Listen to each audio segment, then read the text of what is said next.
শ্ৰদ্ধাঞ্জলি আঁচনি যিখন আছে, শ্ৰদ্ধাঞ্জলি আঁচনিৰ অধীনত ৰঞ্জন কলিতাৰ যিটো এটা এক্সিডেণ্টত ঢুকাইছিলে, এইটো বৰৱালী ৰেলৱে পুলিচ ষ্টেচনত, আৰু তেখেতসকলে কণ্টেক্ট কৰিছিলে 112-ৰে। তো শ্ৰদ্ধাঞ্জলি আঁচনিত গৈ সেইটো আমি পিছত বডিটো আইডেণ্টিফাই কৰাৰ পিছত তেখেতসকলে আইডেণ্টিফাই কৰাৰ পাছত যিটো আমাৰ অসম গভমেণ্টৰ শ্ৰদ্ধাঞ্জলি আঁচনি আছে, সেই আঁচনিৰ অধীনত আমি বডিটো বৰৱালী ষ্টেচনৰ পৰা তাত পষ্টমৰ্টেম কৰাৰ পিছত বাই ফ্লাইট মুম্বাইৰ পৰা গুৱাহাটীলৈ লৈ আহোঁ। গুৱাহাটীৰ পৰা এম্বুলেঞ্চেৰে আনি আমি এতিয়া হেণ্ড অভাৰ কৰোঁ।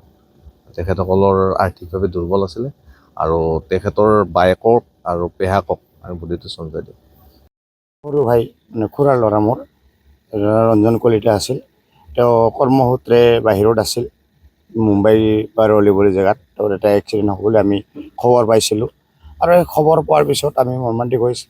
আমি বহুত মানে প্ৰশাসনৰ পৰা আমি সহায় সুবিধা লৈ তেনেকৈ বহুত প্ৰশাসনৰ ফালৰ পৰা অলপ কি কৰি আমাক সহায় কৰি দিছে। যিহেতু আমি আৰ্থিকভাৱে দুৰ্বল আছিলোঁ, আমাৰতো এইখিনি সক্ষম নহ'ল হৈ আজি ডেড বডি আনিবৰ কাৰণে।